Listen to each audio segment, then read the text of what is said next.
2, 1. What is going on, ladies and gentlemen? This is your boy Jay, aka This is the the. Phenom. Hey, don't think about my intro. Sorry. Go ahead. Keep going. Start over. Again, my name is Jay, aka the Phenom, as it notoriously shows on here. Also rocking my New Day shirt. New Day. Go ahead, Cheese. Okay. I am the architect. I am the creator. I am the idea man that created the show. The show was my idea. We denied that. Therefore, I am Patrick overruled. Cheeseman. You were overruled on that. You are no. This is the type of disrespect we don't need early in the show. It was my idea. The show was my idea to begin with. Who cares, bro? We had to go through an approval process, and you said, how do you guys feel about it? And there were resounding no's. There was one no, and that was you. That you did not weigh in. And Jay supports my no. Eddie, you know how I can squash all this right now? Whose channel is this? Damn it. Oof. Let's continue. Yeah, there you go, little man. And it is I was gone for a minute. Now I'm back now. Just gotta throw that belt on real quick. This ain't no way you get at Walmart, Cheese. You hear that? That's gold right there, baby. That's gold right there. The greatest man that ever lived. The belt collector. And y'all know my name. I'm Eddie. Let's get this started. Hey guys, welcome back to the podcast. We have so much to get into. We got to talk about WrestleMania. We got to talk about news outside of the ring, inside of the ring. We got to talk about post WrestleMania Raw, SmackDown, the Superstar Shakeup. What's coming down the pipe? And my general disdain for the Superstar Shakeup. I hate the Superstar Shakeup, but we will get there. Let's start with outside the ring. Let's start off on a sad note. Rest in peace to one of the greatest to ever do it, Bruno Sammartino. I mean, he held the championship for 11 years. That's really 20% of the time that the WWE Championship has been in existence. He has held it. He passed away, 2013 WWE Hall of Famer. So rest in peace to him. Even more sad news, if y'all care, I particularly don't, but John Cena and Nikki Bella broke up. Since I'm gonna curse for the one time and say Jay-Z's lyrics, I used to give a fuck and I give a fuck less. That's how I feel about the John Cena Nikki Bella thing. But Jay, what's your thoughts on the breakup of the WWE People's Magazine super couple? Look, I'm gonna keep it pure and simple for a guy that recently just got married. There's a difference in philosophies. One person said they wanted kids, the other person said they didn't want kids. Therefore, at some point it's going to butt heads and someone was going to give way and somebody was going to budge. Apparently it was Nikki. Therefore, got to go to separate ways. It is what it is. John Cena's still going to make money. Nikki Bella's still going to make money. Everybody's still going to make money. Whatever. Let's move on. Patrick? It's sad. Hey. That's it? That's all you got? That's all I got. I mean, coming out from a wrestling perspective, they were a good couple, but there are other better power couples. I can't come at from a relationship perspective at all. So, just from a simply wrestling fan perspective, just what it is. They were a good couple together. But things happen. Yeah, I was debating if I was going to bring it up, but this is there are two famous wrestlers, so. They revolve around wrestling, so we had to talk about it. But now let's get on to the business at hand of actual wrestling. And Jay, you forgot to mention NXT. Oh my God. Because that is where we're going to start, actually. And NXT TakeOver was once again absolutely amazing. Like I am astounded at how great NXT TakeOver was. A lot happened. So let's go with favorite moments. I'll start. On my favorite moment, clearly my bias is that ladder match. That ladder match was spectacular. If it wasn't for, now I don't want to spoil it, it would have been match of the weekend for me if something else didn't happen later on in the weekend. But man, oh man, Adam Cole, Baby. Velveteen Dream, EC3, Killian Dane, Lars Sullivan, and my man Ricochet finally debuting. It was an amazing match. Adam Cole became the first double champion in NXT history. I mean, it was a phenomenal match, man. Phenomenal match. My least favorite moment, I guess, if there is one, if I had to nitpick, I guess would be the women's championship match. I mean, it was okay. I'm thinking from my least favorite while I was watching. I mean, I understand it now because Ember Moon is on the main roster, but I don't think Shayna Baszler. I didn't think she was ready. But Ember Moon is on the main roster now, so it had to be done. But I'm not nitpicking. That was still a really good match too. So, Cheese, favorite moment and least favorite moment. I liked the unsanctioned match the most. That the whole match was my favorite moment. Because both those guys had great chemistry together, and the story they told was great. I'm a big Johnny Wrestling fan. I always preferred him over Ciampa, just because I always felt Gargano just had a little more technical know-how. But I love Ciampa's just dirty tactics, his just brute force abilities. I just think that was the match. That was my match of the weekend, of the entire weekend. That was my favorite match. Yeah, I gotta agree with you, Shayna Baszler. I mean, the match was good, but they're pushing her too early. But I mean, outside of her, like the only other viable option I can think of right now would have been Nikki Cross or Kairi Sane. Yeah, or Kairi Sane won the Mae Young tournaments. But I do feel like if we were to say Kairi Sane, we would probably say the same thing kind of about Shayna, in that, I mean, granted, Kairi's been doing this for a long time outside WWE, but she just got here, and then to give her the title that fast seems a bit rushed. So I kind of feel like Nikki Cross might have been the better viable option, but I feel like we're going to get that match down the line, and that is something I'm looking forward to. That's true. But see, with me, the reason I thought Nikki was coming up with Sanity. Surprisingly, she's not, which is crazy. Yeah. But Jay. Well, first and foremost, I got to give a shout out to Eddie on this. He's been saying this for I don't know how many years now, to just go ahead and go watch NXT. You might be surprised at what you see. And oh my God, did I pick the right time to watch NXT? I mean, from start to finish, I was not disappointed with any of the matches. And truthfully, out of all of those matches, I couldn't really necessarily pick a low light. That's how, for me, that's how good the event was. Like, I really couldn't pick a low light between the ladder match to start off the daggone show to, I can't remember the dude's name for the life of me. Was that Strong? Roderick Strong? Yeah, Roderick Strong. Yeah. Mr. RH. Oh my God! To the women's championship match, which I thought was well done, like you guys were saying. It was well done. I mean, if I had to pick a bias point, because I love this man, and many times I've seen this move happen and kind of his character, the championship match in NXT, Aleister Black with black masses. Oh my God, it is a beautiful thing, and I can like the whole event for that particular day did not disappoint at all. I love Aleister Black. So I'm excited that he has the championship. That's well deserved. I think they built that one up in the right way. It was his time, and now you got a lot of call-ups from NXT based upon what happened at NXT TakeOver. And honestly, I think the future is bright, not only for NXT with their current champions, but also the WWE with the new talent that's now able to grace the roster. Got to give a shout out to Triple H. Got to give a shout out to Ring of Honor. Triple H for signing these guys. Ring of Honor for really cultivating these guys.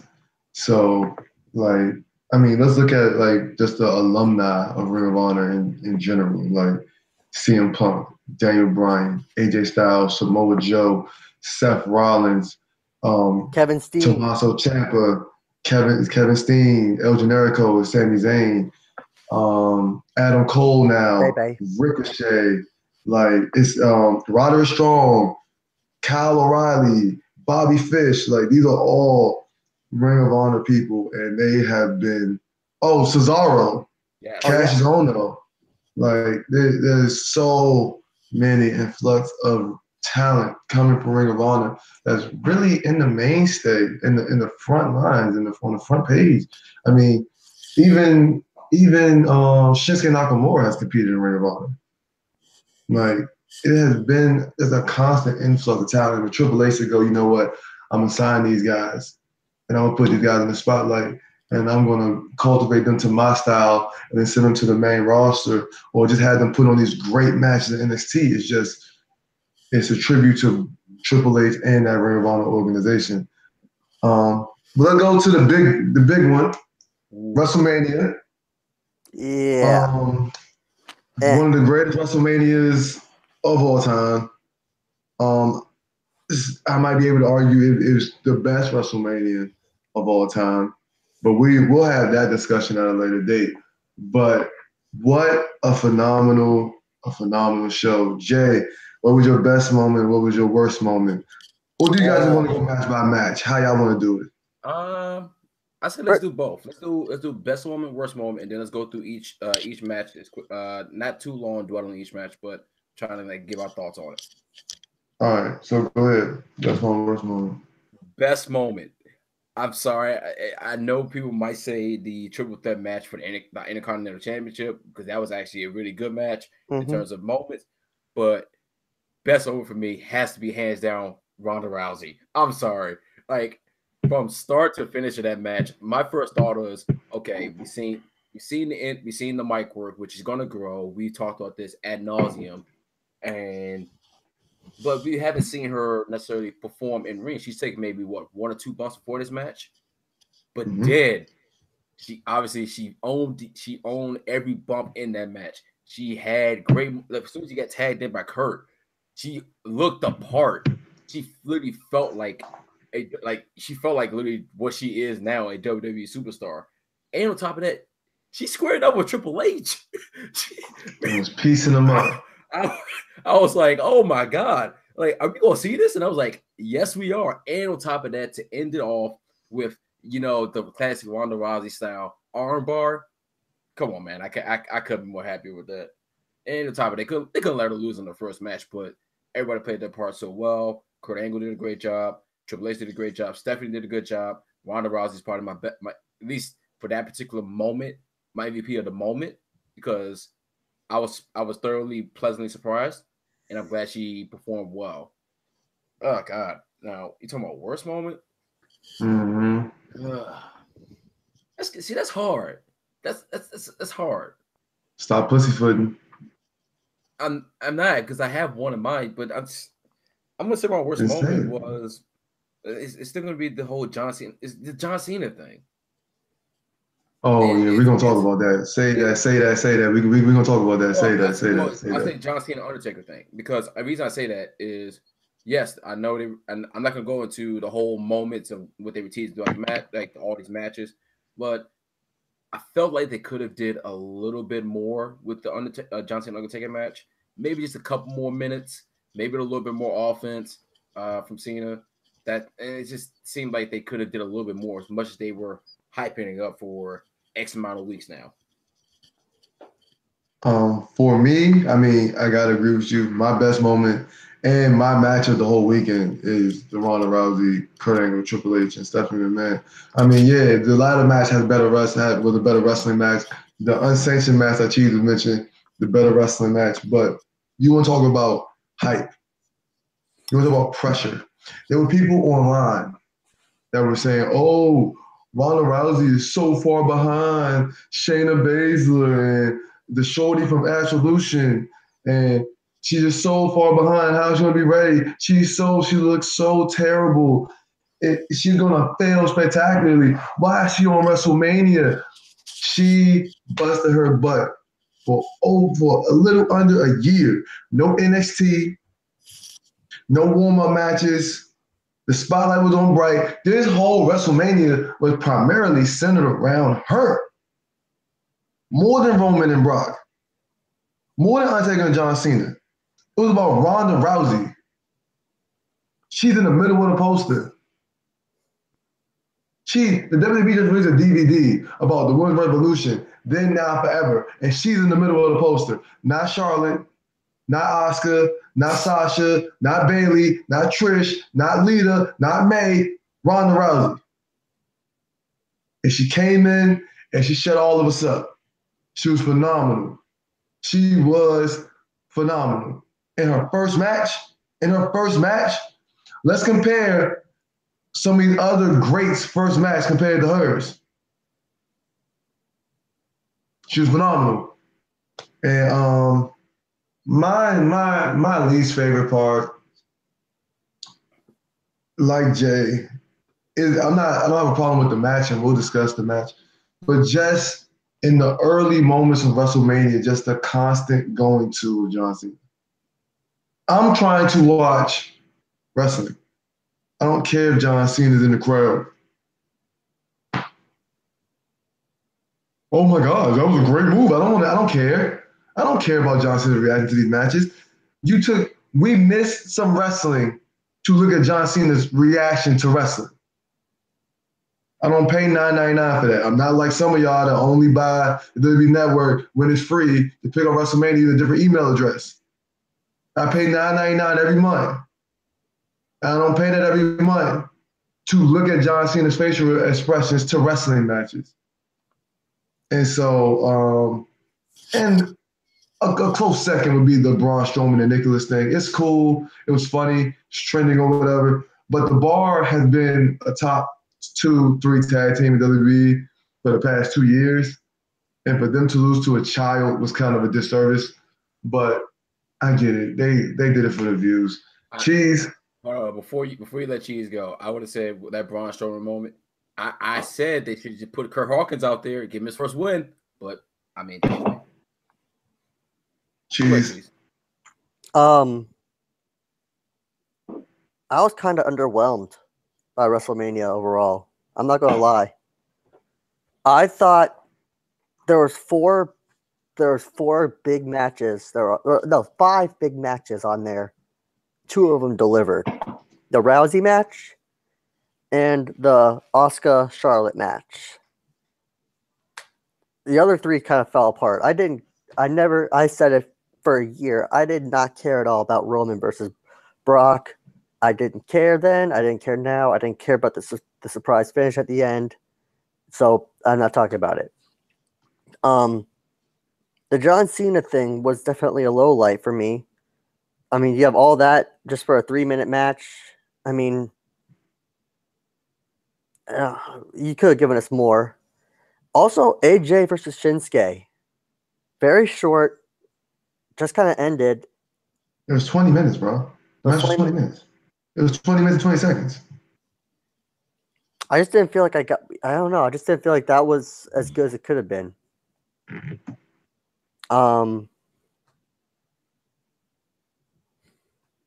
Probably my best, though, to be a little different, was probably the tag team triple threat match. Just because whenever you have the Usos and the New Day together, I mean, you can do no wrong. You throw in the Bludgeon Brothers there. That was great. That was really cool watching the Bludgeon Brothers win, kind of. That was definitely unexpected. But, I mean, if you have the Usos and the New Day in the ring at the same time, are you ever going to have a bad match? I mean, are you ever going to say, oh, this was the low light of the pay-per-view, was these guys going against each other? You're not. No. They're always going to be near the top of the card, near the top of the best. So that's my highlight for WrestleMania. All right, that's okay. So let's get into these matches. There's not too much to go from these first for these first 2 matches, but Matt Hardy won. That was the Giant Memorial Battle Royal. I watched that on Twitter. Yeah, because they were definitely live streaming on Twitter. Yeah. Yeah, that was dope. Only thing to take from that really is the Matt Hardy, Bray Wyatt, the leader of World's Tag Team now. Naomi won the it's not Mae Young anymore. The women's battle. I think it's just the women's battle royal now. I think as they call it. I don't think they have a name. Yeah, they got to a lot. Yeah, they got to a lot of stuff. Yeah. We're not gonna go into that. But I picked Naomi to win, so that was dope. The Cedric Alexander Mustafa Ali match, fire match. Great match, yeah. Fire match. Fantastic. A little bit of history was made there too. Cedric Alexander became the first black male to win a championship at WrestleMania. So, It took him yeah. 35 years to do that? Wow. Yeah. That's crazy. So, all righty then. That all right, just continue before I get into my feels. that was a great match. Shout out to them. Now let's get to the fun stuff. Seth Rollins, King Grand Slam Rollins, WrestleMania, a triple threat match. I thought that match was freaking-tastic. And I believe, Jay, one of us picked Seth Rollins out of the three of us. And I mean, to be fair, I didn't have a pick. Well, that's like a personal problem. You didn't have a pick. Yeah, that does sound like a personal problem. But if I may say though, I thought when I texted Jay my results, I thought I texted The Miz. I watched the video without me. I did actually, before even watching it, I was going to pick The Miz to win. I just thought somehow he was going to walk out with it. So you guys were right with what I was going to pick. So you should thank me. I'm also waiting for a thank you for picking The Miz for you. So thank you, Eddie, for reading my mind. Appreciate it. See, there you go, Jay. See what happens when you just you do nice things for nice people. You get appreciated. What type of buddy crap is going on in this show? Yo, the Sub-Zero entrance though? That was good. That was really good. Yeah, brethren. Let me rephrase what I said, because I thought it was Sub-Zero when I first saw this. Actually, it's more Game of Thrones, believe it or not. Oh, he's the Ice King. You said what? He's the Ice King, right? The dead dude, the King of the White Walkers. Yeah. Yes. I called myself. I was like, this dude Sub-Zero. But then when I looked at Twitter and looked at the actual Titantron when they showed like a picture of it, I was like, oh snap, that's actually from Game of Thrones. That makes a lot of freaking sense. Oh wow. Yeah, it was phenomenal. It was a really good match though. Yeah, it was dope. It was dope. I was disappointed with the Finn Balor entrance. I thought we were going to get more. I mean, he was sending a message. So I got to take my selfishness out of it. He's on the equality. He's in the equality bag, equality for everyone bag. And so the entrance sacrificed for the message, and I'm all here for that. But man, that had some potential, and it definitely didn't live through that. What did I tell you before? If he came in with the demon entrance, it's a wrap. It's a wrap. Yeah, but there was no reason for the demon though. So I know. I'm just letting you know, because you're talking about the entrance and kind of the feel of it. If he came in with that entrance, it's a wrap. That's a fact. That's a fact. Next we got the match that was going to be my low light if it wasn't such a good match, which is the Asuka and Charlotte. Like I'm still not over it. Like I like somebody. I'm never gonna forgive like the WWE for doing that. Like, yeah, call me what you want. I don't care. Like you guys can blow me. I'm upset about it. And Asuka shouldn't have lost, even though it was a great match. Probably the best women's match ever at WrestleMania. Ever. But Asuka shouldn't have lost. So, Cheese, what you think? I mean, to be fair though, we didn't know what their plans were going to be for Carmella. What if the whole plan was along that she was going to cash in and win? Would you want her to cash in against Asuka and beat Asuka that way? There's a very strong possibility that would have happened. It would have did more for Carmella if she did. It would have hurt Asuka even more. It wouldn't have, because it would have been a cash in. It would have been a cash in after she already wrestled a match. Still what does Charlotte beating? What does Charlotte beating Asuka do for Charlotte or Asuka? It does nothing because Charlotte already established. If Asuka wins, she becomes the first woman to be the undefeated women's champion. If Carmella cashes in, that makes Carmella a huge star because she's the one she can brag about ending the streak. On top of cashing in, that also gives Asuka a reason for revenge. And I would have, just like I said on this show, I will put the iconic duo, which we'll get to because I know you want to get to that. with Carmella, and that would have set the stage bigger for Asuka overcoming all those odds and finally getting her title back. She don't have any of that now. She had no claim to the championship. After all that streak, all those wins, all those classic matches she was in, for what? For nothing. It means nothing now. It means nothing. Because Charlotte's saying she's the street killer, don't do nothing for nobody. She's already established. I would have been perfectly fine with Carmella cashed in on her. Because Asuka would have been tired.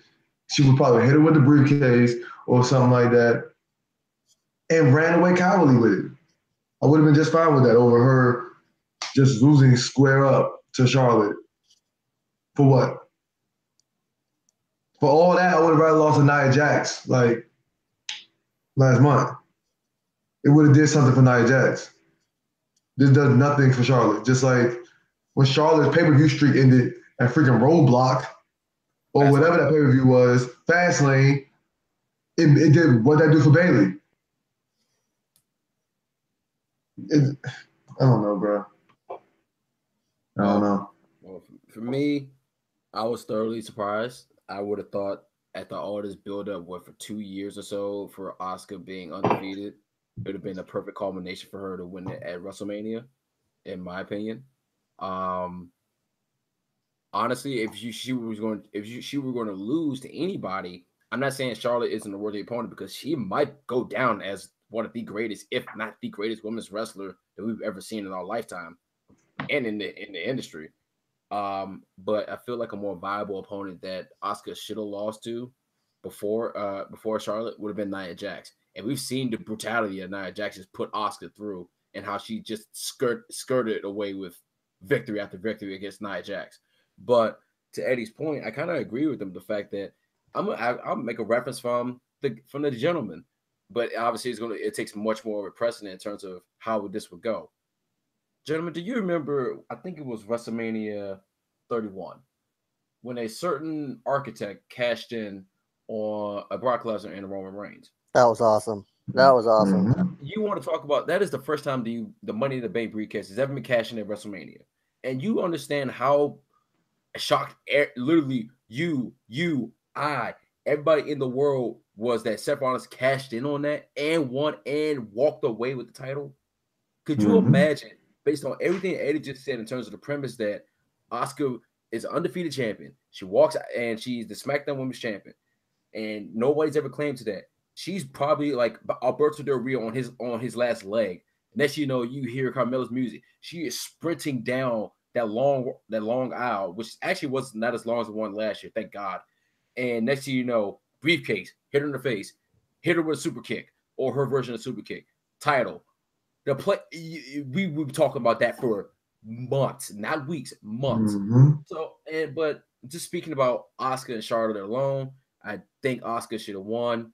It felt right, especially with all the build up to WWE is going for X amount of weeks, and months leading up to this point.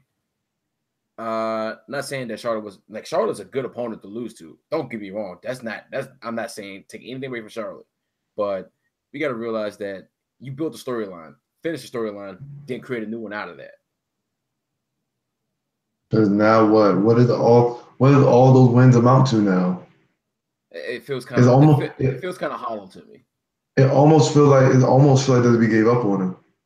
Like I walked into that match and I was like, wow, I feel like WWE gave up on Asuka. Like I feel like they just gave up on her, and that's for somebody that's already established, and it's like it's not fair. But I mean, it was a great match though. Either way. Fatal 4-Way United States Championship match. I would have gave this a low light if it wasn't for would I give my low light to? Oh, the John Cena thing. I would have gave this my low light. Jinder, Randy, Bobby, Rusev. Let me go first on this one. Go ahead. I'm okay. End result is I'm okay with Jinder getting the title. I mean, he's had a phenomenal 6 to 8 months right now. Obviously, coming back to WWE, transforming his body, getting a lot better in the ring, even though he still has a lot of work to do. But come on, WWE. This is similar to the Royal Rumble where everybody was claiming for Daniel Bryan to win the Royal Rumble. You clearly have 75,000 people and millions of people around the world chanting Rusev Day. This man is a heel but has so much popularity behind him. Pull the trigger on this man. And for you not to really take the moment and do it, it just baffles my mind. I get now he's starting to get into these bigger matches later on. But come on, man. And on top of that, Bobby Roode, he's not good as a face. He needs to be a heel. He can't. I'm not saying anything that he's not a bad. He's a great wrestler, but he's not the face. He needs to be a heel. He needs to be doing the things he's been doing in NXT. And I can deal without Randy Orton at this point. That's how I feel. That makes two of us, Cheese. I wanted Rusev to win. I thought it would have been great to watch him win.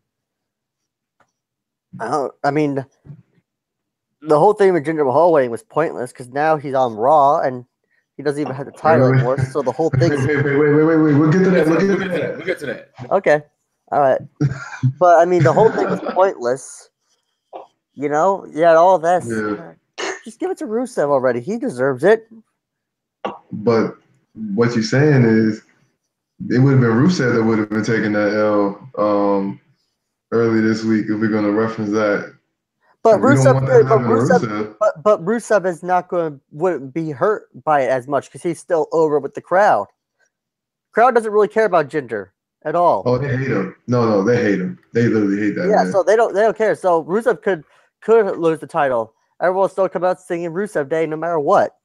But then it would have been the guys like you complaining like, oh, Rusev's getting buried. They're not doing right by Rusev. How could he lose to Jeff Hardy a week after winning the championship? And it was knowing what we know now, I think it was the best decision. Even though I would have loved to have seen double RKO get beat on Raw to Jeff Hardy. That would have made me smile. That would have made me smile from ear to ear. But next match, Angle, Rousey, McMahon's tag team match. Triple H got pieced up by Ronda Rousey. Ronda Rousey was going to slam him. That was listen. We saw some intergender contact. When was the last time we seen that? Kurt put Steph in an ankle lock. Triple H was going to pedigree Ronda, which I'm not going to lie, I would have loved to have seen. I would have loved to have seen her eat a pedigree. That would have been litty. But, yeah, what a great match this was. Actually, the longest match on the WrestleMania card tonight. That night. Coming at 20 minutes, 40 seconds. Cheese, how you feel about it? For the sake of time here, I'll just say that I really liked the match. And I'm really glad that Ronda proved that she was absolutely beyond ready to go.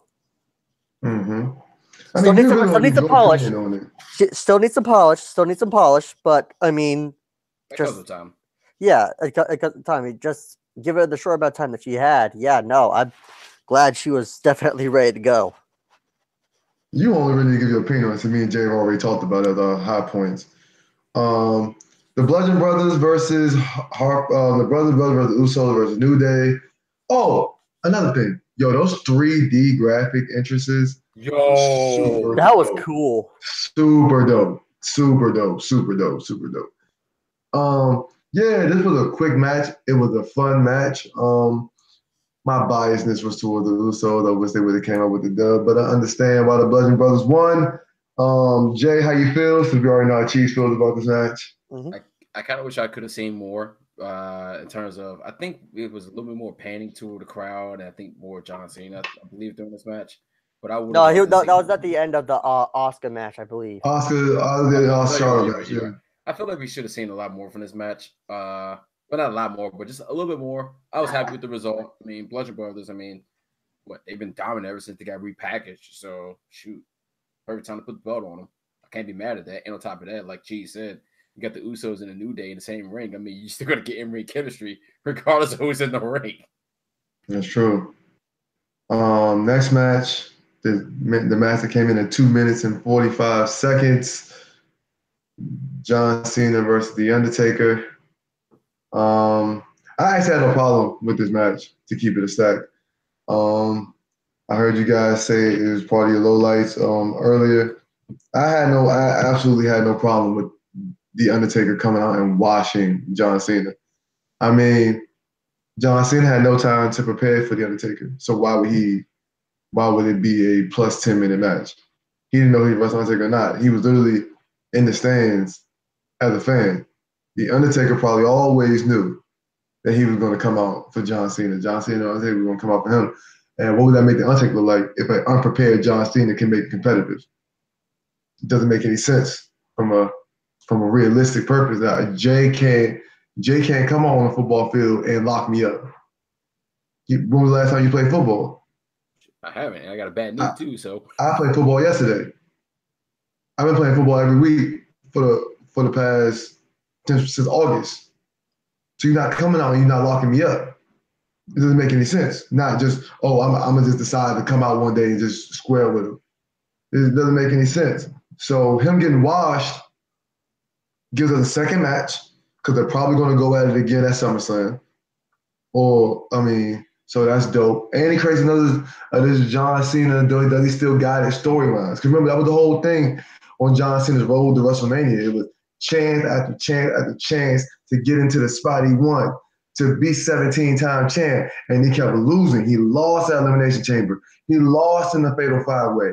He keeps losing these matches, and in the biggest match that you begged and pleaded for, you got washed. You got blown off the field.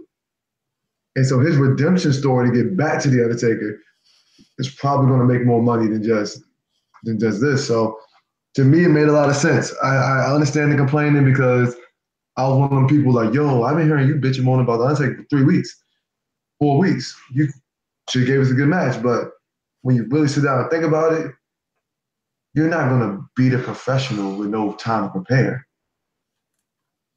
Especially somebody as great as The Undertaker at WrestleMania. You're just not. So I get it. Jay? I have no issue with the end result. Let me be straightforward with that. I have no issue with the end result. John Cena was going to get destroyed, and I'm okay with that. He got washed. My thing is, I have a couple things. One, I'm not saying I need like a 10-minute match. I don't want that. But I mean, shoot, I can at least get 5 minutes.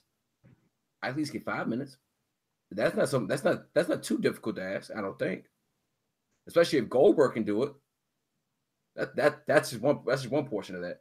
And the second thing is, what I would have personally like for the build up to this match is kind of like a Sting-esque type of like teaser in there, even though I know he wasn't responding, and the end result is the fact that we're gonna get this storyline with John Cena later on. I would have loved to just hear like one of those promos, like a gong somewhere, lights dim down. Next note, lights come back up. John Cena's face like this when you saw him at WrestleMania. Like, I would have loved to have seen that. But I mean, like I said, I get the end result. And here's the thing too. This is where we're going to end up going. John Cena's winning his 17th title at WrestleMania 35. I'm just going to tell you that right now. He's winning that title. That's going to be unfortunate. I'm calling that. Right. I'm calling that right now because this is very like, follow me on this one, guys. This is going to be eerily similar to when The Rock beat him the first time. Yeah. Losing all these matches. He's going to have one of the quote-unquote worst years of his professional career, and then he's going to build his way up, and he's going to win the title at WrestleMania 35.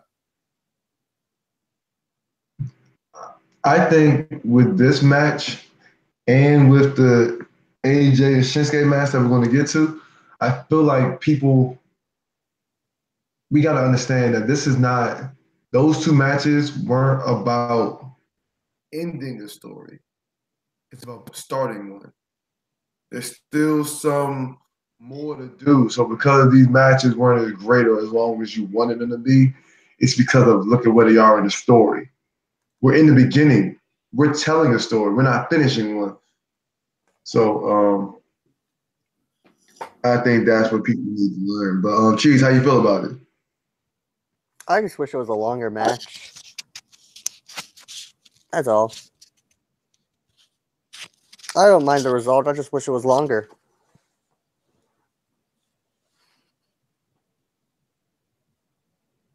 All right. What was that, bro? Yeah, we're. Oh, all right. Yeah, my headphones are tripping. But what did he say? I missed it.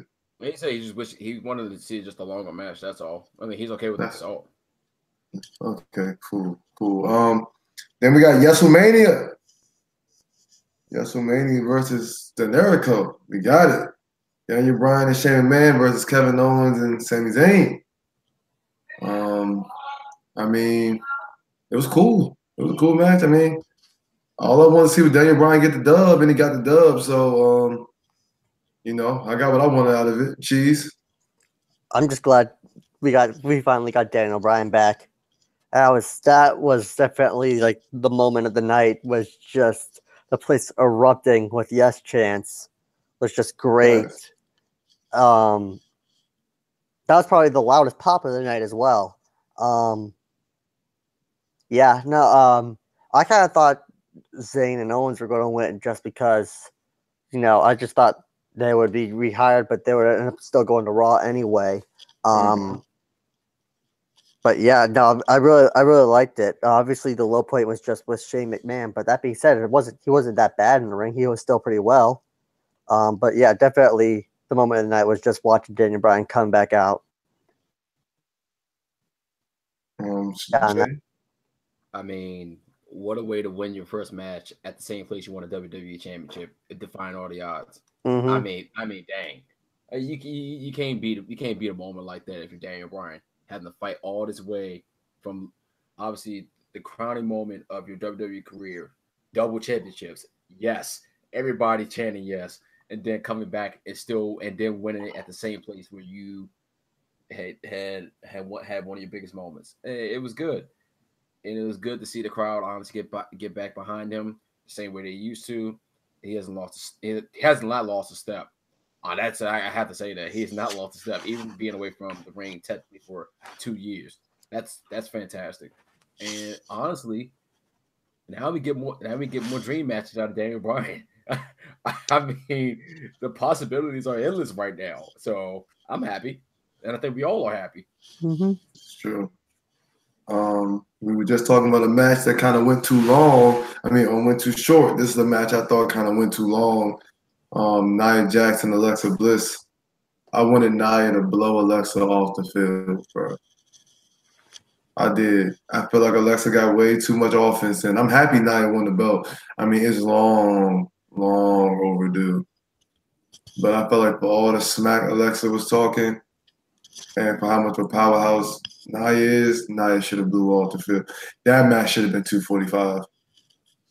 Yeah, Nia Jax gave her that work and gave her that work in a hurry.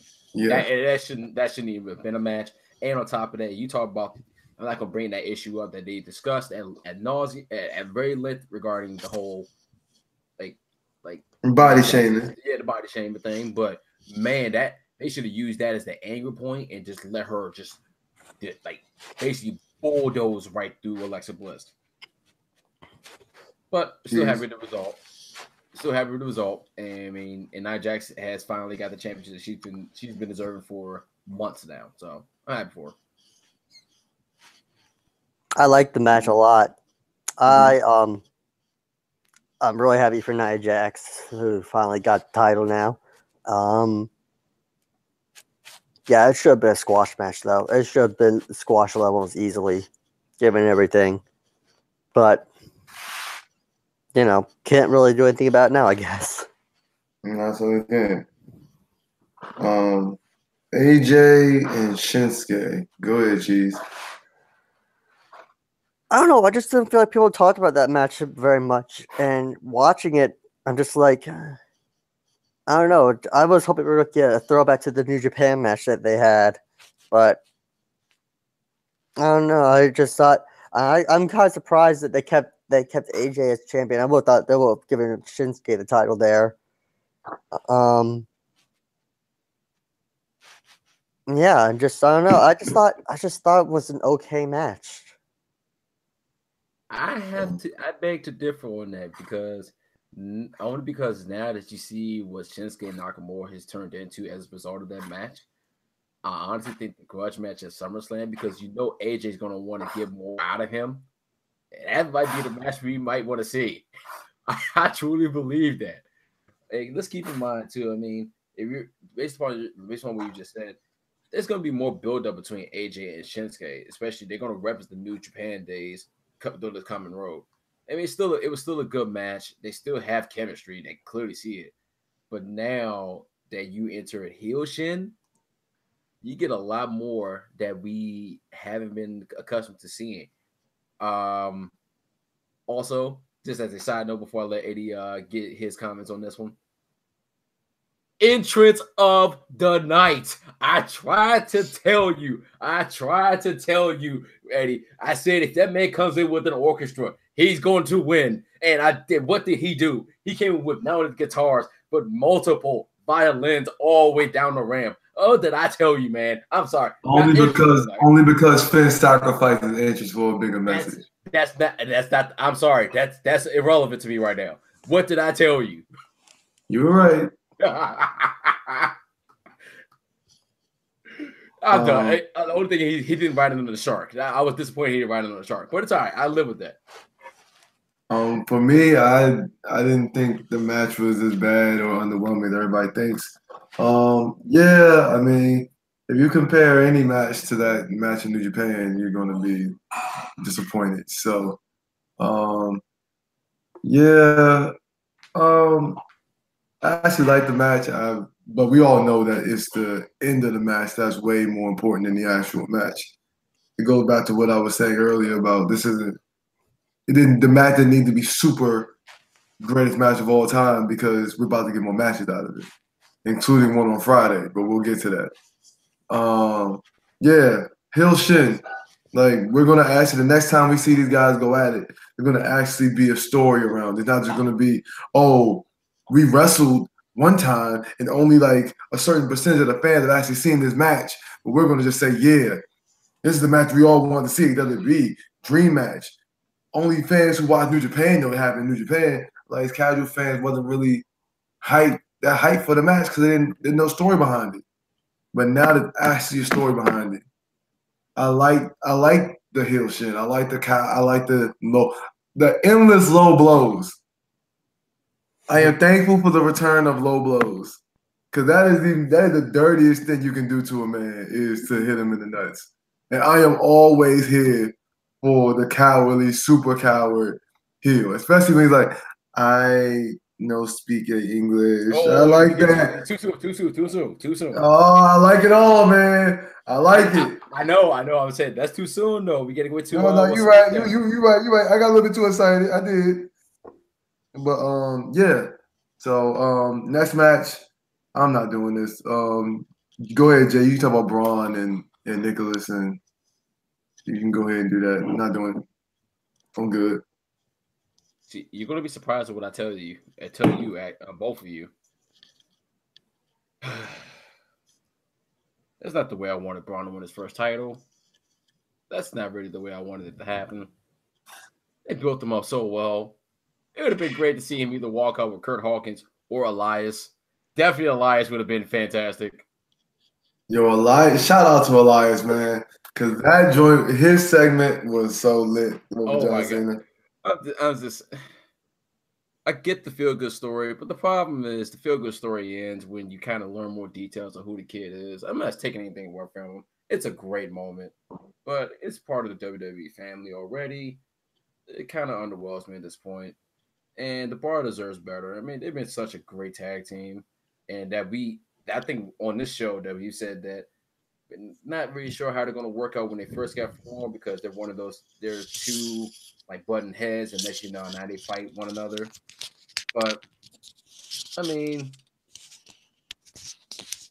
he got a title, but I'm not impressed by it.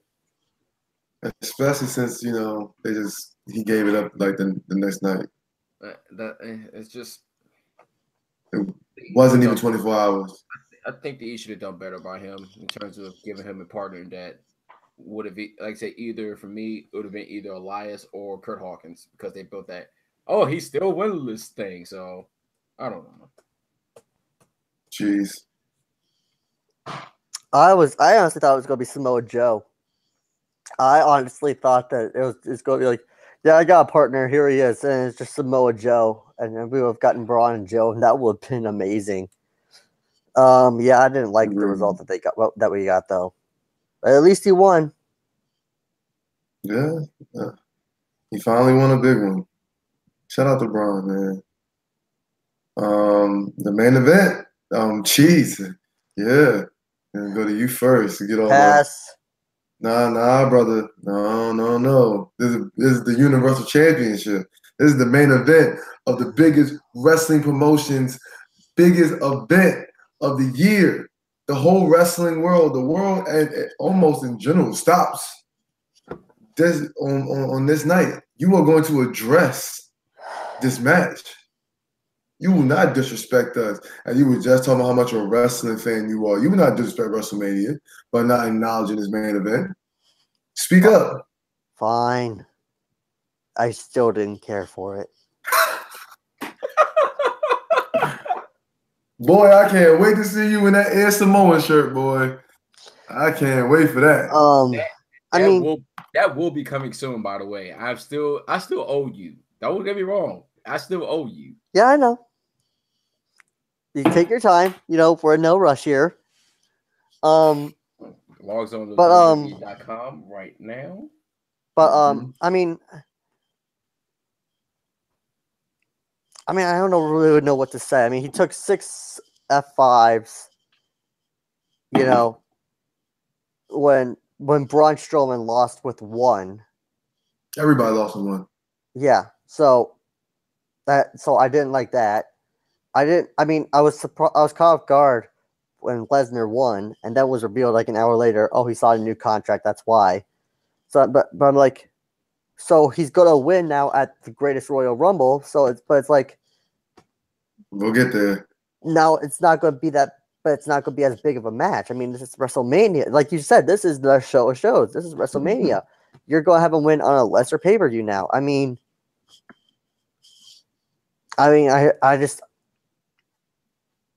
just whatever. I still would have left. If we had gone, I still would have left at this point to beat traffic. All right. Oh, Lord. All right. Well, for me, this is, for me personally, this is 4 matches in a row for Roman Reigns in WrestleMania that have been lackluster. I'm not gonna say they weren't good because they were okay. They were okay. But for WrestleMania main events, we've gotten 4 in a row that have been just okay, and I don't think that's okay. And we're talking about, like I said, this is the biggest match of the year. I mean, it's the biggest event of the year. He's 2-2. We shouldn't be getting no.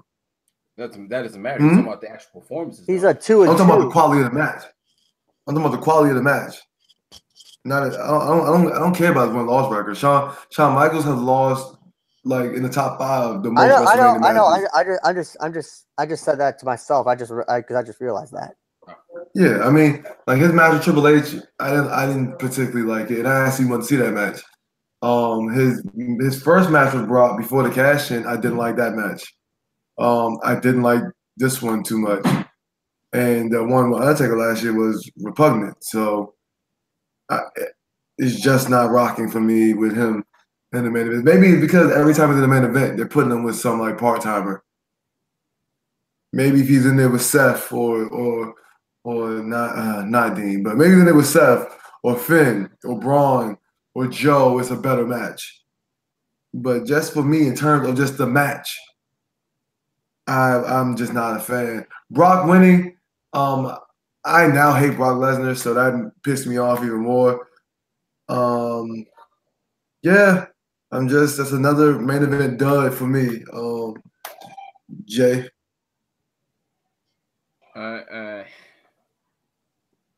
I could do without seeing more Brock Lesnar. Quite honest with you. Say it one more time for the people in the back, bro. I mean, I'm just done. I'm done with on like this part-time thing. And now let's keep in mind when I say I'm done with the part-time thing, even when Goldberg was here for the short stint of time, he defended that bad boy. He showed up to a lot more. I seen Brock Lesnar with the Universal Championship for He was on almost every week. Right. I'm saying Brock Lesnar's been a champion for what, almost a year now, close to it. It feels like over here. Yep. And he's made what, a handful of appearances? What, maybe 10? Maybe 10? Maybe a little more than that if you count house shows. Yeah, I'm not counting house shows. That don't matter to me. I'm just done.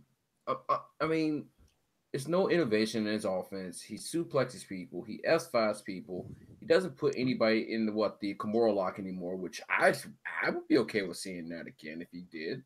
I would like to see the big guy do another shooting star press, you know. Bring that up once more. But I'm just done. And on top of that, he is one of the stiffest people in the ring at this point. How many let's look at the last big 4 pay-per-views that he has been a part of. Who has he busted open? Legitimately busted open. It's Roman and Randy. And this Roman one was awful. Awful. Yeah, this is an industry. This is a company that likes to promote the PG era, even though they've been straddling the line with the PG-13. That amount of blood right there, you can't fake that one. No, there's no amount of blood capsules that you can have at Roman's disposal in order for that to show that much amount of blood. And you talking about you want to be family friendly? Oh, come on, man. When is Brock Lesnar been family friendly? No, that's a great question. I mean, come on, man. So, and on top of that, I'm done with the Brock's portion of it. Roman, the crowd's not gonna get behind him. They need to embrace the inner heel. It just needs to happen. But they're not going to because he's the top guy. They're going to continue to promote him as the top guy. And honestly, you want to build him as a face? Unfortunately, I gotta say you gotta do it the old-fashioned way. Turn him heel. Let him go to work. Let him embrace just the inner Samoan. Don't like nobody. But I could care less about this match. I didn't really care about the result, even though Brock Lesnar won. We all thought he was gone because of the whole UFC thing. He might have worked out a deal to do promotions, but I don't know. Don't care. Yeah, that was a downer. It kind of brought the whole energy of the show down. Even though I do disagree with you about Roman turning heel. I mean, he sells a whole lot of merchandise. I get the merchandise thing. I'm just saying. I would like to see him turn heel. For what? You can start cheering for him? No. I want to see him just run through the competition. I just want to see him run through people. He's doing that already. Yeah, but then he can truly embrace the booze, man. That's what I just want to say. Embrace it. He's not that character right now he's playing. He's not embracing it. He's trying to fight against it. Embrace that, man. Let's get to the superstar shakeup. Are we gonna talk about post-war? We gonna talk about post-war WrestleMania? No, there's no need for that. What happened? Except for the iconic duo. Go ahead, Cheese. Exactly. You're gonna overlook their debut of the best. Even though I am on the Peyton Royce bandwagon now. I mean, Whoa, I always like the inner ring. You are? Yeah, I'm there now. Me and Peyton Royce. Oh yeah. Billy Kay. Yeah. But me and Peyton Royce. Oh yeah. Oh yeah, no, Peyton Royce is great. Billy Kay still needs a little bit of work, but oh no, this was great. This was exactly what I've been waiting for. This was the moment I've been waiting for. I was so happy they ended up on SmackDown too. I said I need to go. I think somebody on the show said they need to go to SmackDown. I gotta admit, this man has been talking about Peyton Royce and Billy Kay for years now. Not months, years. Yeah, literally years. And I have to say, for their debut on SmackDown, I was impressed, man. Exactly. I was impressed. I thought the beating went on for a little bit too long. I was impressed. Oh my God. They are good work. They're really great workers. They have really good talent, and they're great on the mic. They are a really good team. I mean, you can't deny that these two don't bring a serious new flair to the women's division.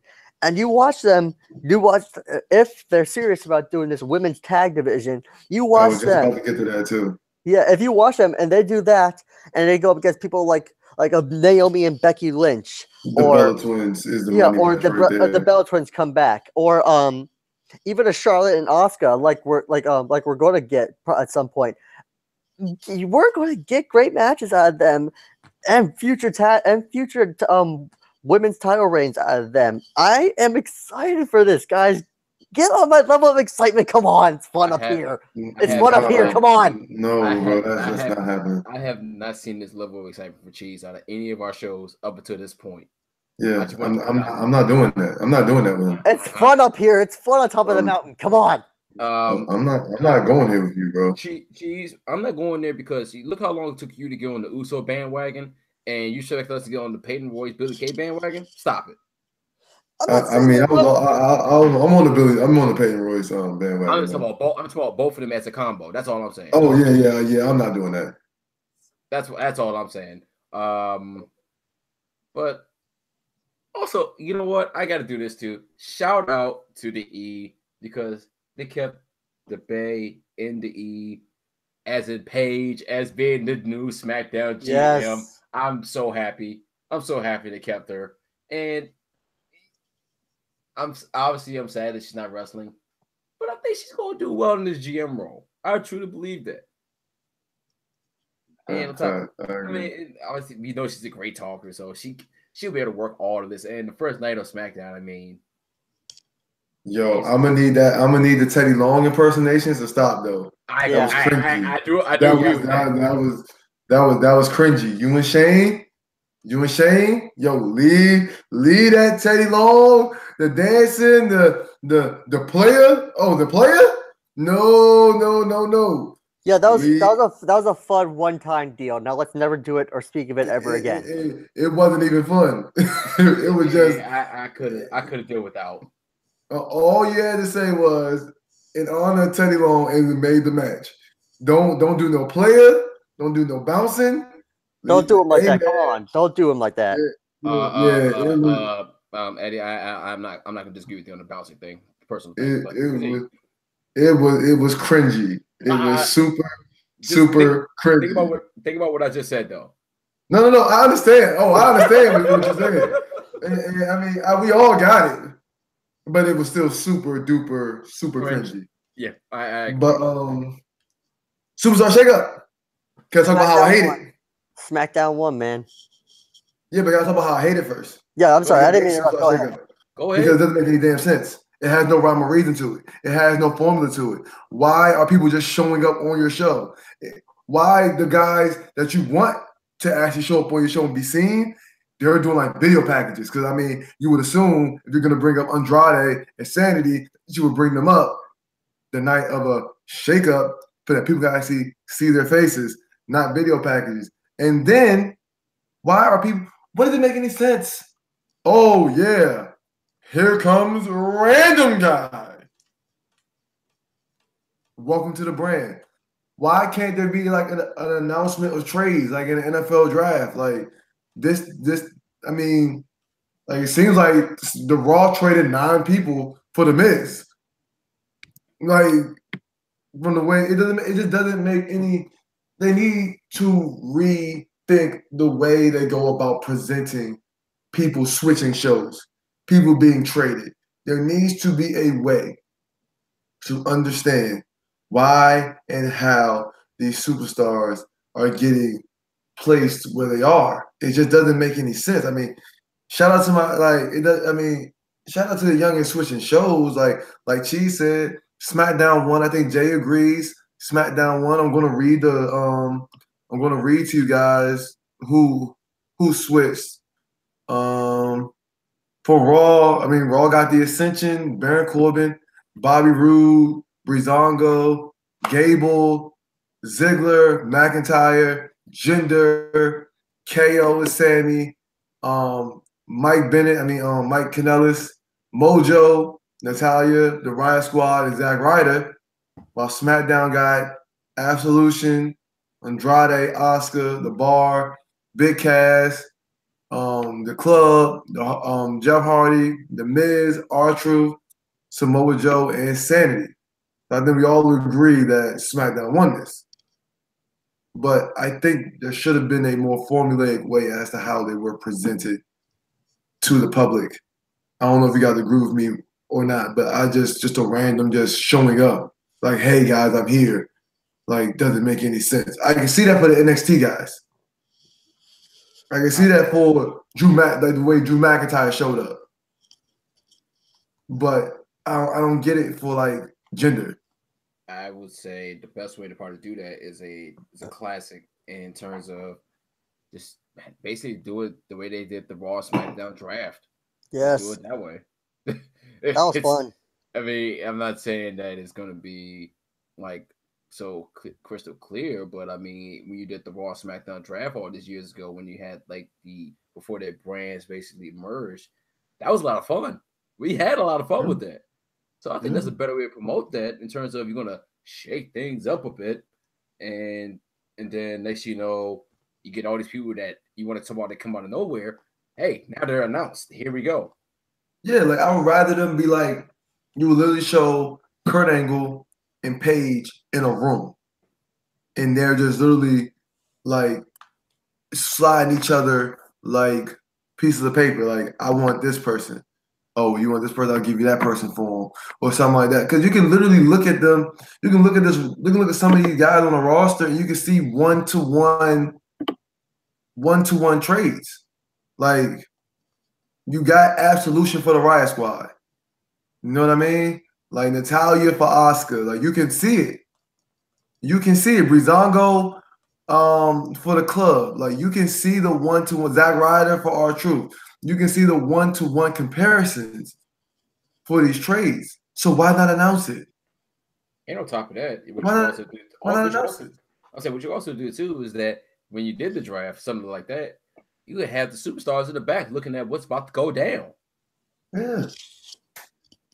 That was a lot of fun too. So I mean, the result is I like it, but the means to get there could have been a lot better. Yeah, completely ridiculous. Cheese, how you feel about the format? Yeah, I missed the draft. I was really thinking they were going to bring that back because every time that was on, that was fun. Yeah, matches to determine how many people are like, you had matches to determine how many superstars or women superstars were going to be traded and stuff, and then you had like, oh hey, this like they win, they get three draft picks, and then it was just like 2 mid cards and then a big name. And that was always fun because it was always like you never know who was going to go. I mean, there was even that one time when Jim Ross was on Raw. It was traded to SmackDown. Yep. Yeah, even they and stuff like that. That was also really cool. Yeah, just make it more fun. Don't just throw them out there. Just have fun with it. I mean, come on. That's the whole point. Is fun. Have fun. Yeah, agreed. Speaking of shakeups, we have a new United States champion in the charismatic enigma. Grand Slam champion. Grand Slam 2 times. Yeah. Jeff Hardy was already a Grand Slam champion. Every title that WWE has had, he's held. Yep. That's not women's. Yep. He is literally the true definition of a Grand Slam champion. Yeah. He's literally owned every single championship they've ever made, except for the Universal Championship. But he doesn't need it. Yeah. I mean, that substitute that with the World Heavyweight Championship. Yeah. That's pretty much its replacement. Yeah. So, I mean, they've been doing a real big Grand Slam tour, huh? Yeah. These past 3 years. What you got? Dean, Roman, Seth, and Jeff? Yeah. Yeah. Well, Jeff was already one, but Jeff became one again. Yeah. Like it's wow. I mean, it's been a lot going on there. But yeah, that's why, now we're not complaining about the fact that Jinder won because Jinder got smoked overall. 3MB reunion. That will be the funniest thing ever. Not an actual reunion, but a backstage segment. You know the funny thing is about that? I was thinking about this for a couple of weeks now. Let's keep in mind before 3MB got split up, somebody got fired. What was it? Jinder and Drew got fired. Well, got let go from WWE. They never won a title. Next, he wins tag team. Well, Drew was the Intercontinental and Tag Team Champion before 3MB. Okay, fair enough. So I would say the title reigns for 3MB were not as plentiful as they are going to be. Yeah. And he's slated with a tag team champion too with the Nexus. So. Yeah. So I would just say Jinder. So Jinder is finally on the come up, but I would take it like 3MB overall. He still is in that kind of that jobber role. We're taking them all a lot more seriously now, which I'm happy to see. Yeah, 3MB would reunite. They definitely wouldn't be treated as the 3MB of old. No, they would not. Well, Heath Slater. Yeah. Well, Heath Slater would be the guy in the ring that would be the guy that is resilient, that takes all the beatings, but still gets in offense and then gets the hot tags in. Yeah. I mean, but particularly, I like the Drew McIntyre Dolph Ziggler team, though. I mean, I like the way that look. I like that Claymore zigzag combo. Oh my God, man, that was great. Yeah. I mean, hopefully Dolph resigns and they give him and Drew some burn, because I feel like that tag team can be really, really fun. I definitely feel like if you paired them with Bobby Roode, it would be even more fun. That unit. Can I get Ziggler just one more title run in terms of the championship run, please? I don't even care what title it is. I just need him to run something. All right. No, I'll just say this is me personally. Can I just give him one more world title reign? Oh no, you're not getting that, partner. He should though. I thoroughly believe that. Dead mission. It's a dead mission. I mean, a lot of things are dead mission before they start going into fruition, and next they end up being an accomplishment. So. Yeah, I mean, yeah, I guess. But since his contract expired in the summertime, and I don't see him in no main event picture by the summertime. That's why they should have pulled the trigger a lot earlier. But yeah, I mean, I would love to see him and Drew against the leader of worlds, because we know that they're going to win the championship. Let's get the shake. Oh, how you feel about Samoa Joe going to SmackDown? I like it. I like it and dislike it at the same time. I like it and dislike it at the same time, not gonna lie. Because now, I mean, he's wrestling Roman at Backlash for what you assume could be the Universal Championship. He's in an Intercontinental Championship ladder match too. And so those like throwaway matches now. I like it because the talent that he's gonna be able to go up against. Oh, it's gonna be fantastic. Oh my God. So many matches. AJ Styles, Shinsuke still there. You got Daniel Bryan. He literally cut a promo on everybody saying, I'm gonna knock down your hero, your hero, your hero, and they all gonna get this. They will basically get this work. I'm okay with that. Him and Jeff going. We can see him and Jeff too. Yeah, if there's somebody that deserves a title in terms of main event title, it's Samoa Joe. It's a daggone shame. It's a daggone shame he don't have one right now. I mean, he's been hurt too, so. Yeah, he's been hurt, but he deserved it before he got hurt. And he should have beat Brock. It would have did so much more for him. He would beat Brock. Man, he definitely should have beat Brock. That's okay. We're not getting into that because we already discussed the whole F5 thing. But continue. Yeah, I mean, Big Cass is getting put in the main event role. I mean, you got to decide for Big Cass. I'm not, but I know somebody here has to be excited for Big Cass, right? No, just maybe. No. She's not even saying anything, so I guess he's not excited either. Nope, not really. I mean, but we're going to see Big Cass and Daniel Bryan, though. I can care less. Yeah, and I do care less. Oh, okay. All right then. Yeah, okay. So the Greatest Royal Rumble. Let's bring it home. It's coming on Friday. We have starts at noon, by the way. Yep, I'm taking off of work. I'm going to watch it. 10-match card. Ooh, that's unfortunate. Yes, it is. Pretty big card, by the way. So we're gonna do predictions. Or you want to hear overall? We'll do overall thoughts first. After I read this card to y'all, then we'll do predictions. So the card goes as this. We got the Greatest Royal Rumble match. Jericho's in it. Apparently Mysterio's in it. There's gonna be 50 people. The Great Khali's probably gonna be in it. However that goes, how that's gonna go. But Daniel Bryan's in it. Kurt Angle's in it. A lot of good people in this joint.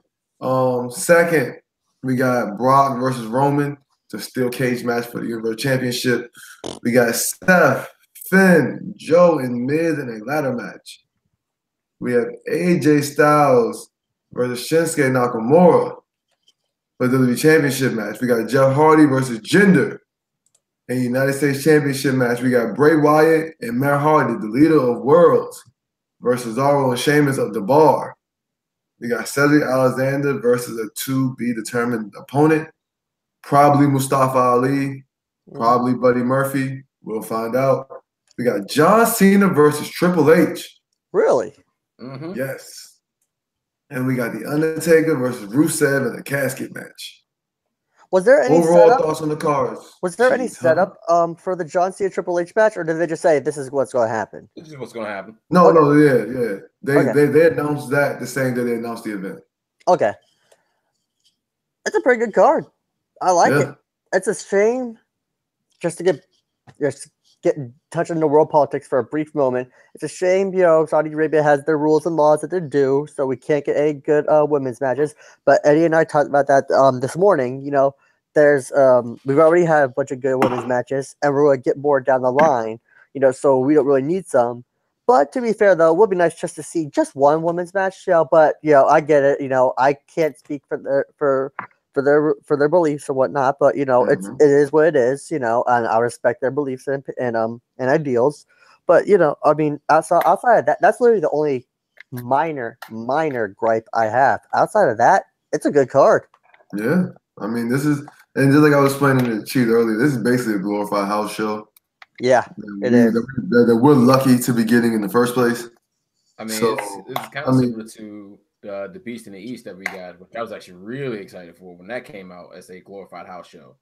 Yeah, facts. Yeah.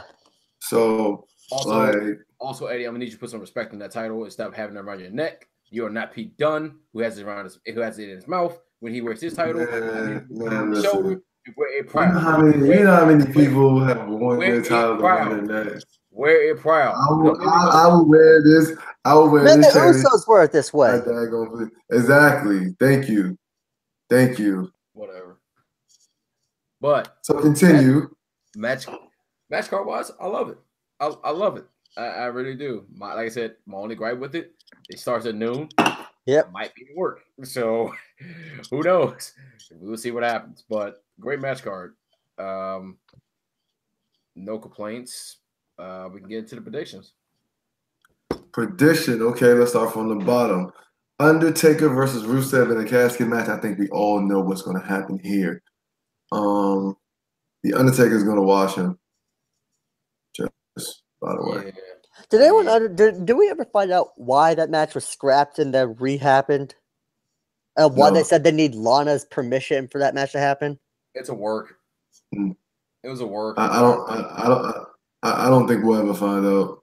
It was basically a work the entire way. That was weird. That was really weird. But yeah, Taker wins. Yeah, we got Taker. Let's move on to the next match. John Cena versus Triple H. That's interesting. I'm going with John Cena. Triple H loses a lot. Yeah, and this is not like a big. Obviously we can take out this past WrestleMania because of the circumstances, but Triple H taking that L. Yeah, Triple H has stepped into a business role. He doesn't need to win matches anymore. Nope, and he's been losing for a long time. Yes, he has.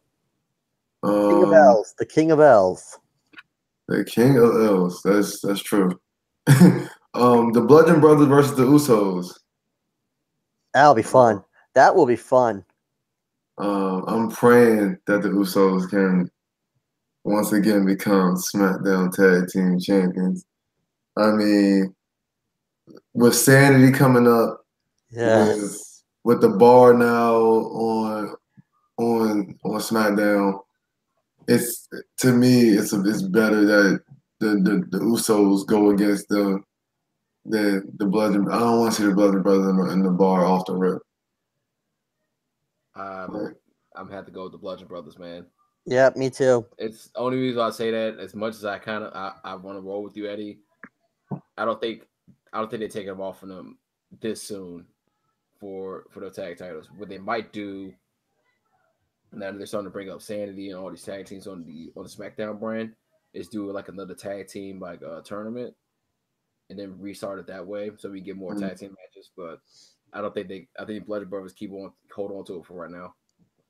Yeah, I think we're going to get Bludgeon Brothers versus Sanity coming up. They're probably going to be building up for that. So I think the Usos, for now, are going to take a couple L's. Then they'll bounce back by SummerSlam. We got the Deleted Worlds of Raw versus the Bar of SmackDown for the vacant Raw Tag Team Championships. That's a given. It is now a given. Yeah, the Deleted Worlds are going to be probably leaving out as Raw Tag Team Champions. Any disagreements, objections? No. It'd be hilarious if the Bar won. That would be hilarious. And they go right back to Raw? No, they keep the titles on SmackDown. It's like, see, we're the best. No, they're not going to keep the titles on SmackDown. They win. That would be freaking hilarious. The Bar taking that L. We got Jeff Hardy of SmackDown versus Jinder Mahal of Raw for the United States Championship. If Jinder wins, he goes back to SmackDown. What do you guys got that?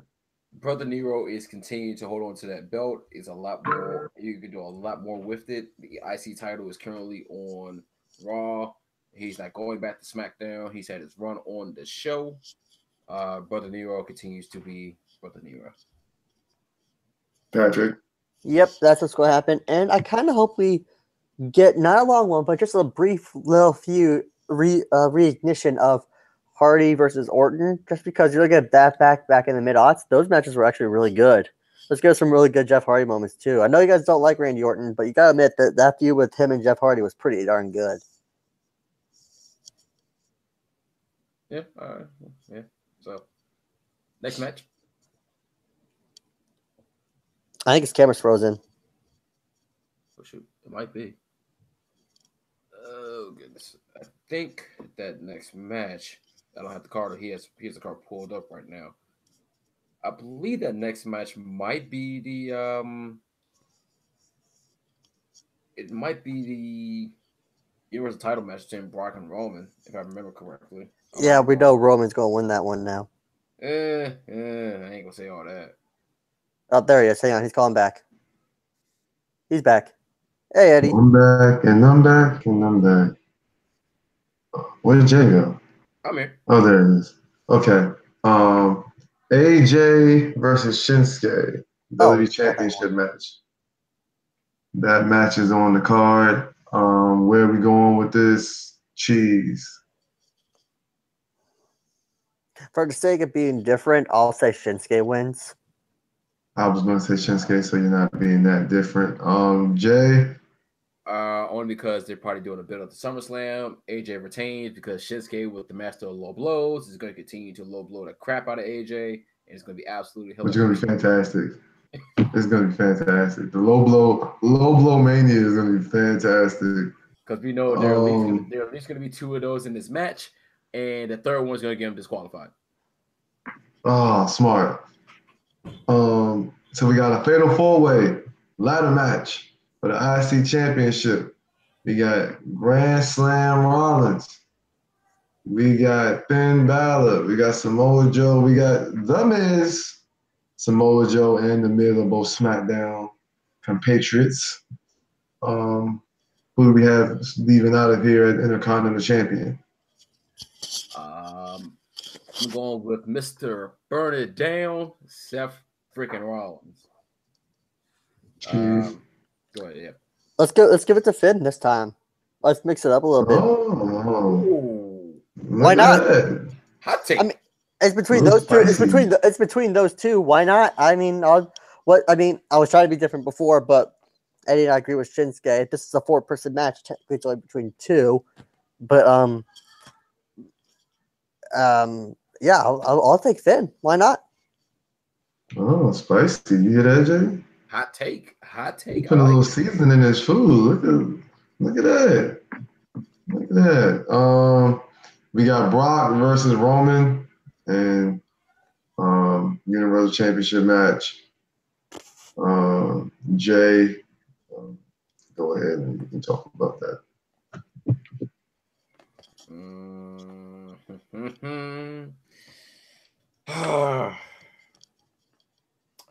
Brock Lesnar wins. Let's move on. I got Roman. Cheese. If they drag this out to SummerSlam, I'm going to beat my head against the wall. That's Skip gonna to hurt. Roman and call it a day. Yeah, that's gonna hurt if you do that. Yeah. I think it's time for him to go ahead and just gear that up because I agree, but I've seen the E way too much. They're gonna try to build it to a marquee matchup one more time type of deal. And no one's going to care. And no one is going to care. yeah, that's a fact. No one's gonna care. No disagreement from me. Then we got the greatest Royal Rumble match. I don't know how, because I don't know everybody who's in it how to call it, but I'm just gonna pick Daniel Bryan because Daniel Bryan's coming back. So, yeah, that's my pick. My pick. This is gonna be a little bit of a hot take, but the Ayatollah, a rock and roller, the holder of the list. Drink it in, man. Chris The Jericho. list of FC Cincinnati. I was just about to make a comment about that too. That's the best thing I had at my disposal. So, cheese. I'm trying to think who would be a big surprise to come back.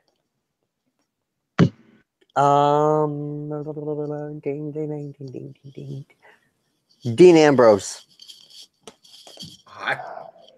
Oh man, I would throw my television away. Do we know how far? I mean, I just say that would be a big surprise if he comes back at this. But do we know how far along he is on his recovery? Ideally, right now he should be back around this time. Okay, then yeah. That injury happened in the middle of last year, I believe. He's been on TV for like the last 6-7 months. It's a tricep injury. He's not like John Cena is a super freak athlete when his tricep injury happened, but Dean Ambrose is much younger, so he should be able to recover much quicker. So that's not a outside the realm of possibility. Yeah. Just throw the whole thing away. I mean, Joe and Cass just came back and they had pretty long injuries. I mean, gee, we can just throw the whole pay-per-view away. If Dean Ambrose wins this dag-on Rumble, if Dean Ambrose wins this dag-on Rumble, throw the whole thing away. Throw it away. I don't know when to see another great Rumble again. Throw the whole thing away. As you can clearly tell, his hatred for Dean Ambrose is on another level. I'm surprised because let me pose this question to you, Eddie. If you had to choose the lesser of two evils, Dean Ambrose or Brock Lesnar? Oh, I'm picking Dean Ambrose. I don't hate Dean Ambrose. I just think Dean Ambrose is mad. I think Dean Ambrose, for his character, is very underwhelming. I feel like, I mean, he's a great wrestler. I don't really particularly care about his promo skills because I feel like they're very erratic and they don't really do much for me. But I feel like just for the potential that he has, I feel like he hasn't lived up to any of it, especially in his namesake. I feel like he has primarily rode the wave of the Shield. All of his big moments are Shield related. And so I feel like Seth and Roman have kind of had big moments on their own. Now, Roman may not have had special moments, but Roman had big moments. All right. Without Seth, without Dean. Seth has had special moments. Without Roman, without Dean. Dean has not had a moment to me that has been big or special without Roman or Seth. My favorite Dean Ambrose moment is him reuniting with the Shield. It's not good. But on Dean Ambrose's injury, They asked Seth Rollins about it. Rollins said, Ambrose is injured. Yes. I don't know the whereabouts or the details of the injury, but he has some pretty extensive tricep surgery early this year. So he's definitely still on the mend and rehab. He'll be back and better than ever. You wait. Summertime, maybe late spring. So somewhere in there, I think, whenever that wily guy gets back to normal. Yeah, that might be a little bit sooner than we think. Can I change my pick? This is your one time to do it because once I end this show, it's locked in. Throw the whole tournament away, Dean Ambrose winning. Wait, say that. Big guy cheese.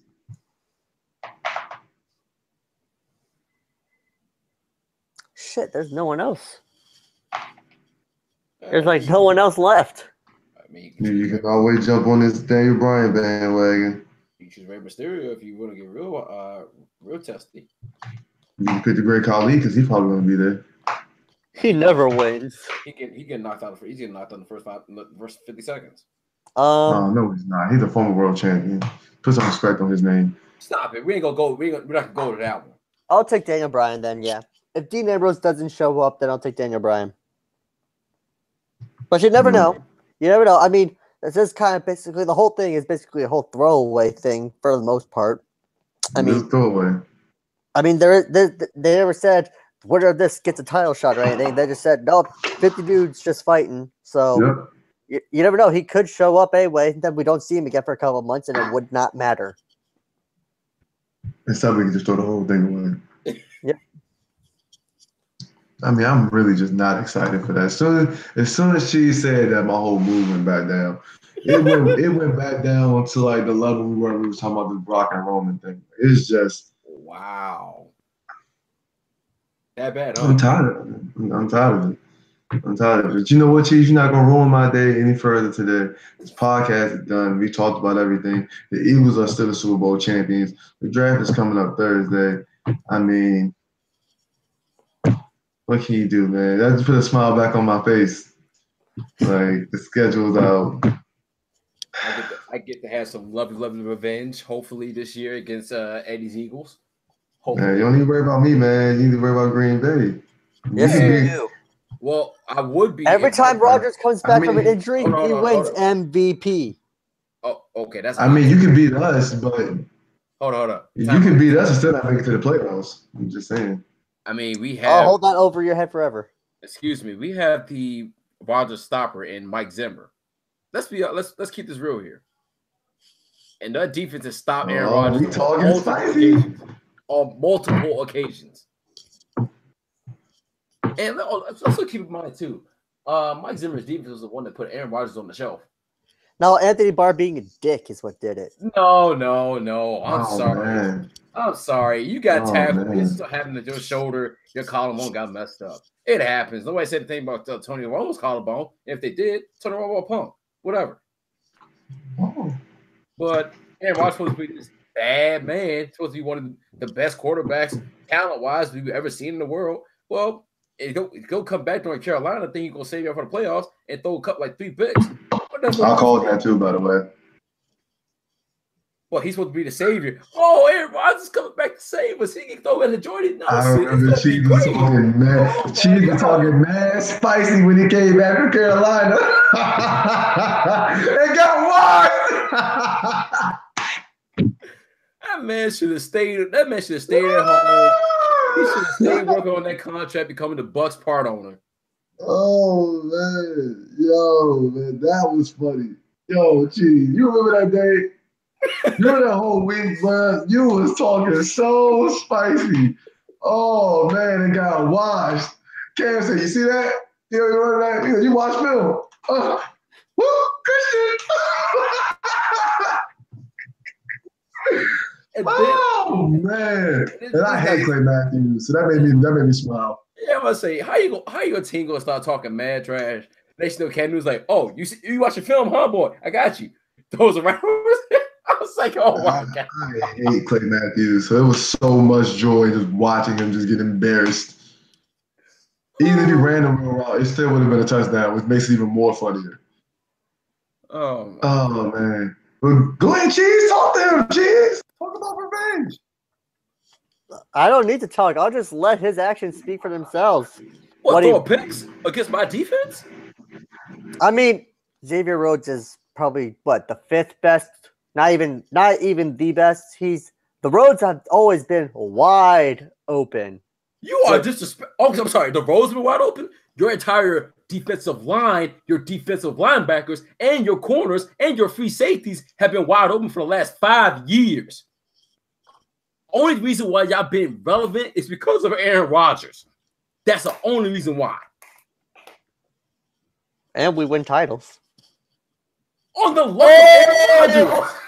On the luck of Aaron Rodgers. Hey, you can say all you want, but at the end of the time, you had 4 chances to win a Super Bowl. You couldn't win one with Fran Tarkenton. With one of the best quarterbacks ever. Wait. You're resting your laurels on the Lombardis from Super Bowl, the first 5 years of Super Bowl, and then the luck one, the great one you got with Brett Favre. I give you that one because Brett Favre was the truth. And then one off the back of Aaron Rodgers because your defense was absolute trash. It has been for the last 6 years repetitively. That has been proven at this point. It is not going to help you out anymore. Don't rest your laurels on that. What has Aaron Rodgers done for you lately? Eddie can say everything he wants right now because he got Carson Wentz, who's basically the MVP. He got Nick Foles still, who's still the Super Bowl MVP. They got a great defense. They got a great running back, great wide receiver. They got everything. We got everything down packed too. Only so they came up short is because their defense is much better than us that day. Where have you all in the playoffs? No, Case Keenum remembered he was Case Keenum. Watching us. No. Not because of Case Keenum, because of everybody because of the defense and Case Keenum and Stephon Diggs and Adam Thielen. Don't disrespect my wide receivers like that. I didn't. The Philadelphia defense did by destroying them. But guess what? Where were you all to be found? Oh, couch. Waiting. Couch. Waiting. Couch. Waiting for a moment. Couch. Whatever. You would have beat the Patriots anyway. The Eagles were really the only team that was going to beat the Patriots, and they did. Vikings would have gotten smashed by New England, and we know it. Yes. No. Eddie? I can see them running y'all out the gym. I'm not gonna lie. Nah. That nigga Tom was on that day. Case Keenum wouldn't have ever did what Nick Foles did. No, he would not. Nah, I'm not feeling that. I'm hungry for lunch. Well, the point of the matter is, though, don't worry about it. Your quarterback might see heaven come week 2. That's all I'm saying. Yeah, your team might not even make it to the playoffs at all. Well, like your team didn't for the last couple of years now? Actually, we missed it last year, but we were there the year before. If you recall, we beat the best team in the league in the Dallas Cowboys. They were so overrated. Oh, I know they are. I know they're overrated, but to everyone else, they just keep saying, "Oh, Dallas is the best team ever," when they're not. But we beat them on what does Aaron Rodgers do better than anyone? The goddamn Hail Mary. Y'all win the Super Bowl that year? No, but at least we didn't blow a 28-3 lead. I mean, neither way, so. We played in the first game of the season. You guys will all be watching us week 1. Dropping a banner. Well, I can't wait for that, actually. That's going to be fun. You know what, Jay? While you're on here, I want to tell you, because of how pissy you guys' fans are and how much of some pricks that you guys have been, I hope we roll the banner back up and drop it again when you guys come in. I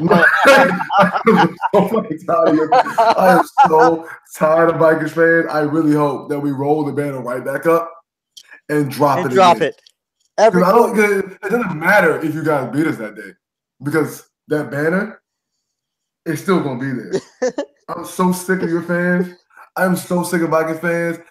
Vikings fans in a span of 3 months have pissed me off to the point where I'm throwing them in the category there with the way I hate the Giants and the Cowboys.